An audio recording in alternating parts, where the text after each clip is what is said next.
Welcome to the Flight Club Podcast, a woman's guide to leaning out. We give you a behind-the-scenes look at business launch and growth through the stories of successful female entrepreneurs. Here's your host, Felina Hansen, founder and CEO of Hera Hub.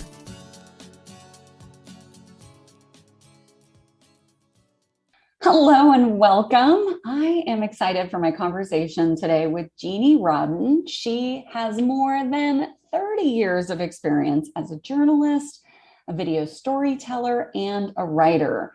She has quite a resume. She's worked for NBC, CBS, ABC, Cox Communications here in San Diego, and has received 16 Emmy Awards throughout her career. She's now a professional storyteller, writer, and editor, and also a media coach for her own company, which is called Epic Storytelling. Welcome to the show today, Jeanne. Thank you, Felina. I am really happy to be here and thrilled to be talking with you.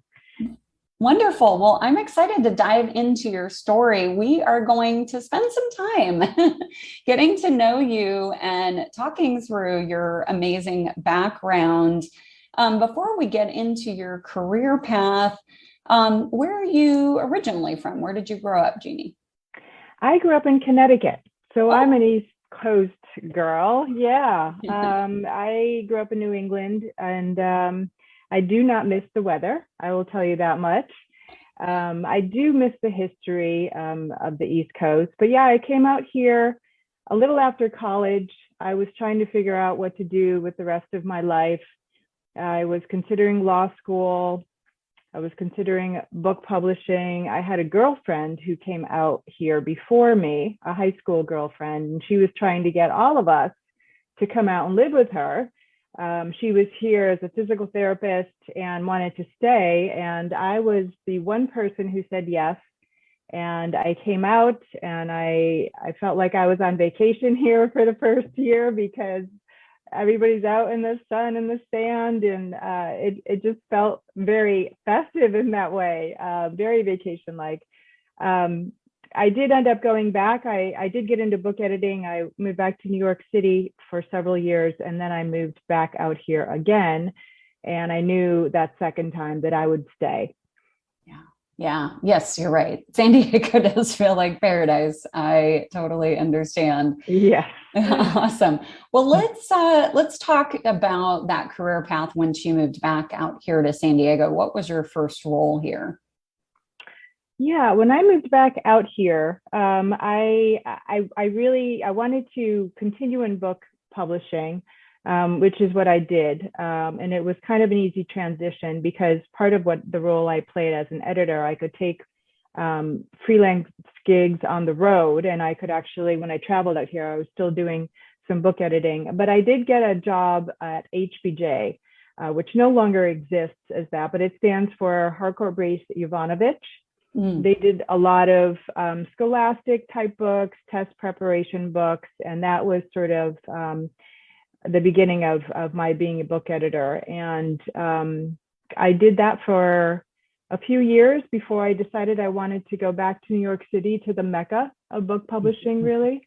And I wanted that experience of living in the big city. And so when I moved back there, I worked for Henry Holt, publishing Viking Penguin, and then Consumer Reports books for a while.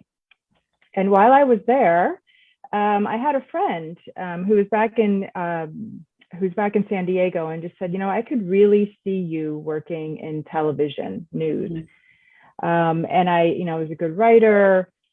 I had a good attention to detail. So, book editing is exciting to some degree, but you do spend a lot of afternoons, at least back then when we were all, having manuscripts on paper. You just kind of turned pages one after the other. And, sometimes you could kind of be fighting off sleep. It did get a little boring at times. And so the idea of being in television was kind of exciting to me. So I did go back, came back to San Diego, and I already had my BA, but I decided to take classes in telecommunications at San Diego City College downtown. And I did that with the intention of getting an internship which would then, I hoped, lead to a job in TV news. And that's exactly what happened. I worked for the ABC affiliate here, the CBS affiliate, and the NBC affiliate, as you had said in the intro. And so that was most of my career before I was doing what I do now. I worked in TV news, and I was a TV news producer, which was, you never knew what was going to happen day to day. Every day was different. It was extremely exciting. I loved the pace of it. I loved the adrenaline rush of it. But I learned after several years that being a TV news producer, you get blamed for everything that goes wrong, but you don't get a lot of the credit. So, and I got a little jealous of the reporters who would be able to go out into the field and, talk to people and meet people and go places where you normally wouldn't be able to go. So I decided I wanted to break into that side of the business and get on camera.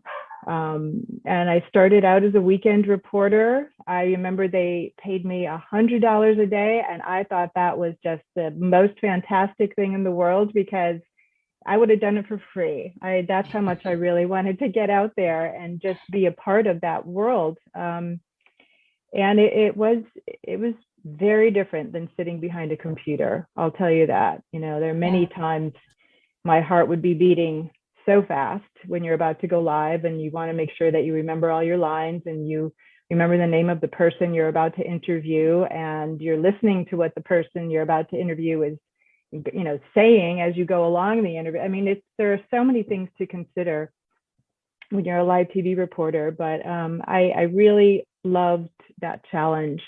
And so I kind of did the combo for a while. And then when I went to Cox Communications, it was a different setup there. We had our own channel, basically, that was owned by Cox Communications. It was a cable channel. It was Channel 4 here in San Diego. And I became the executive producer of a news magazine show. So it was a wonderful combination of news and whatever else we wanted to put in there. I had a lot of creative freedom. I was the producer who created the show, along with my boss, who was the station manager. And we wanted to do stories that were relevant to San Diegans. We wanted to go in depth in stories. And so we would do 7 or 8 minute stories sometimes. Now, I think now that's almost unheard of. And that was, before Instagram and a lot of social media came along, right? So people's attention short attention spans, exactly. Yeah. I want to ask a few questions on your tenure in news media. And then I also want to get to some of the work you've done here locally with the Foundation for Women, and then actually 2 different foundations. What in that period of time, and even now, I'm sure, you keep in touch with folks that you worked with, and I know you help some of your clients both with video, and obviously storytelling is woven into everything that you do.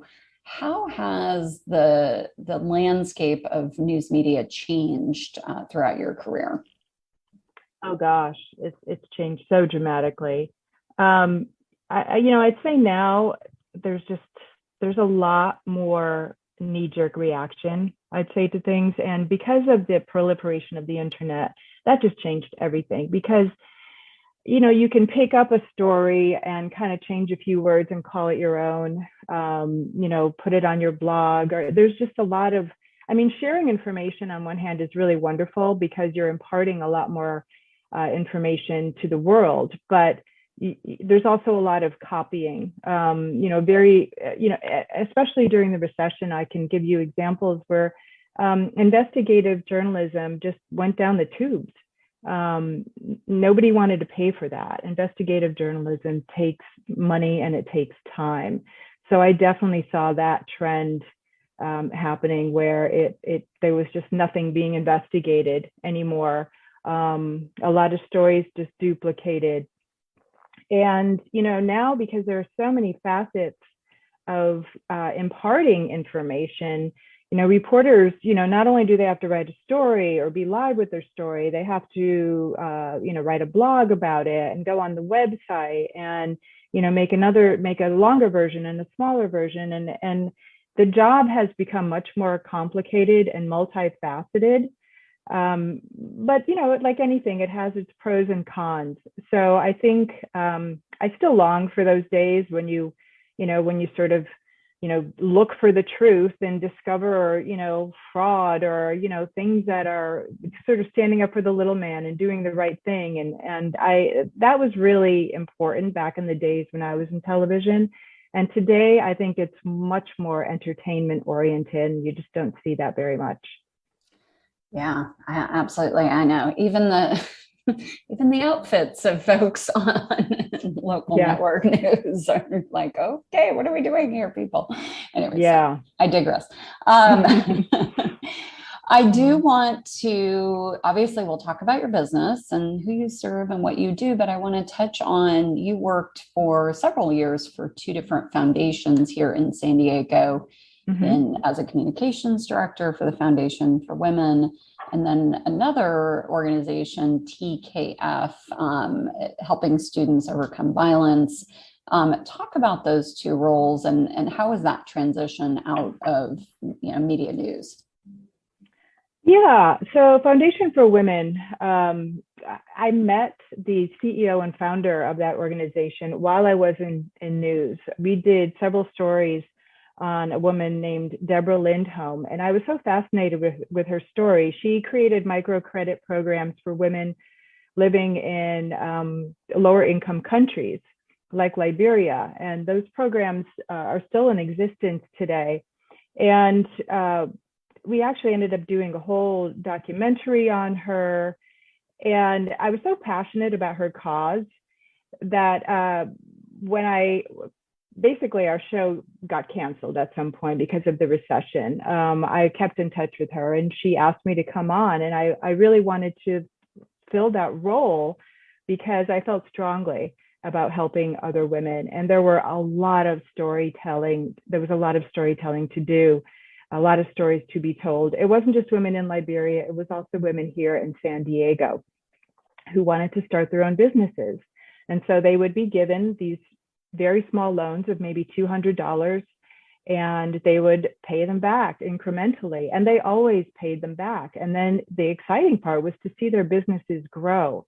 And then to support them, there was a big sense of community throughout this network.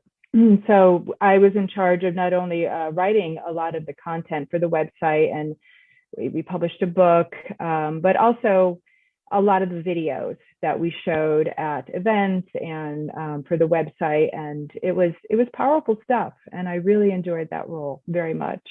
Yeah. Yeah. I've had the pleasure of meeting Deborah several times in the past. And what a powerhouse. What an incredible woman. Yeah, she really is.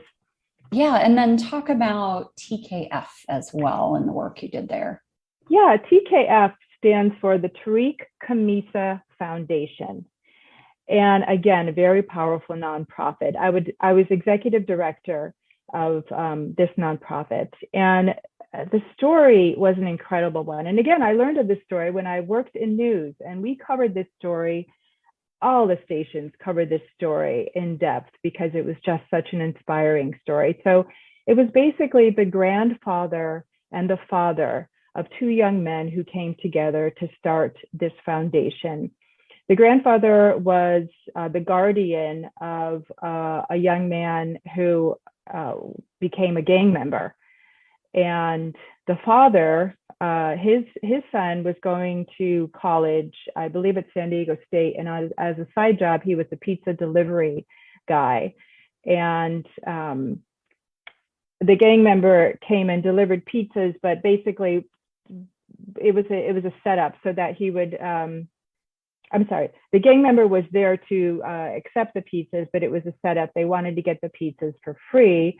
And Tariq Kamisa refused to give them the pizzas for free. So this young guy who was being initiated into the gang was told to shoot him to get the pizzas. And he ended up getting a life sentence.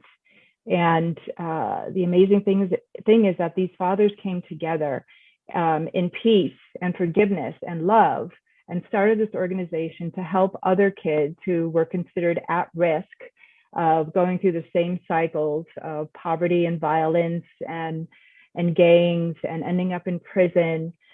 So it was getting that message out, to neighborhoods like City Heights, going into schools, having events, having the fathers come and talk, and having ex-gang members come and speak to these kids. Again, a really powerful organization with lots of opportunities for wonderful videos, and we changed young lives. And that was amazing to me to watch that.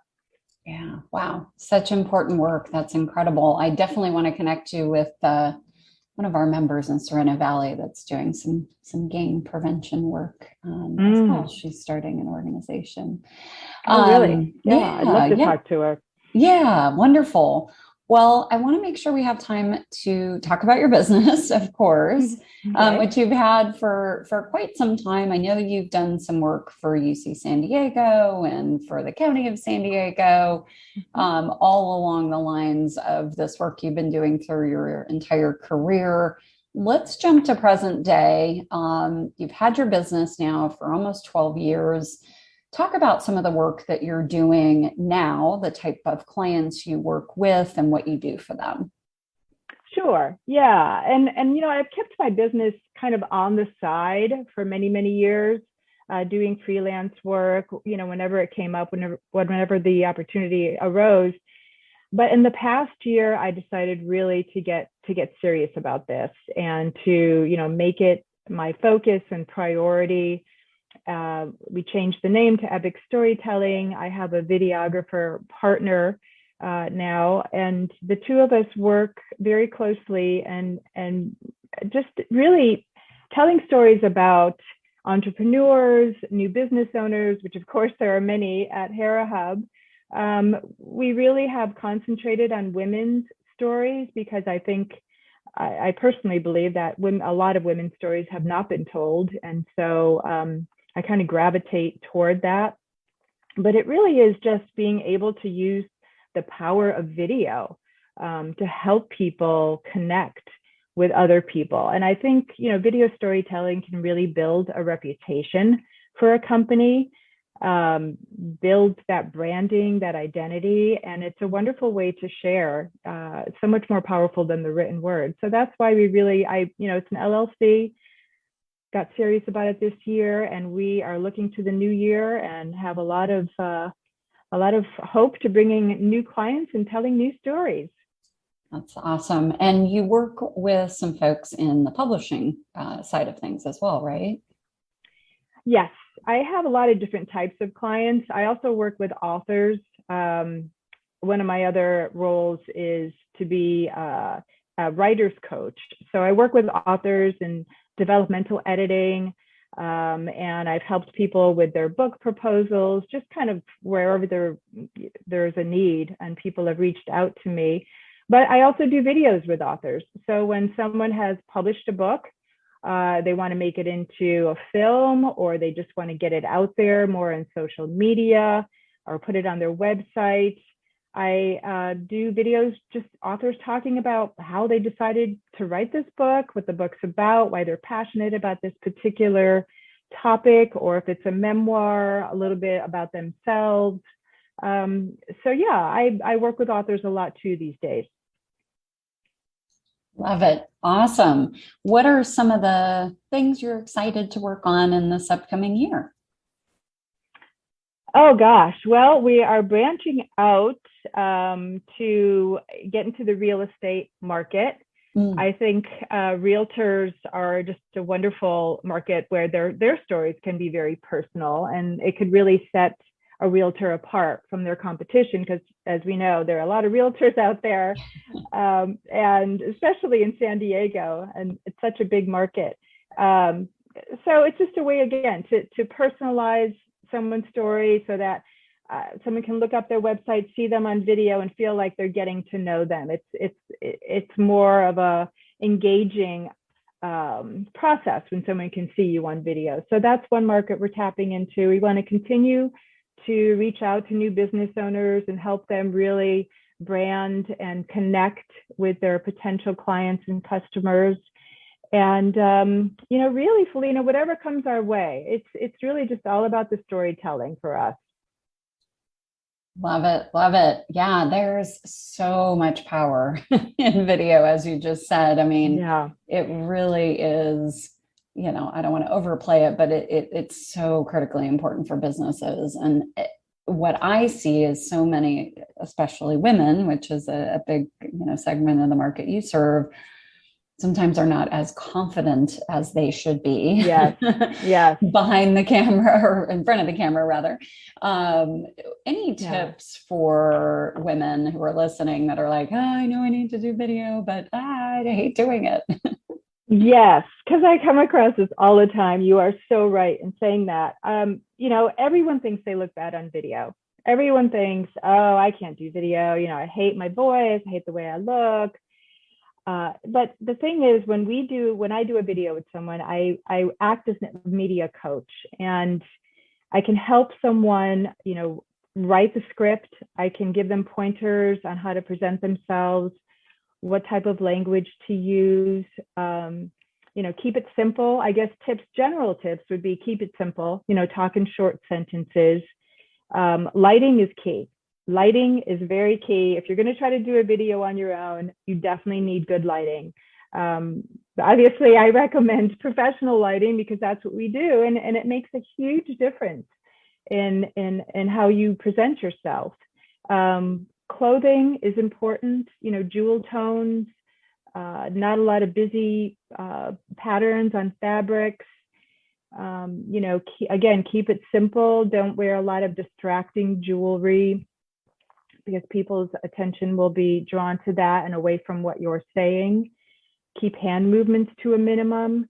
These are all general tips that I help people with. But when you are being interviewed by someone, and that's what I do as well on camera, I'm not on camera with them, but I interview them off camera. It also helps a lot because it keeps the flow of conversation going. It makes it feel more natural. It doesn't feel as if you're just speaking to, a round hole that's a camera. So those are a few tips that, can help people.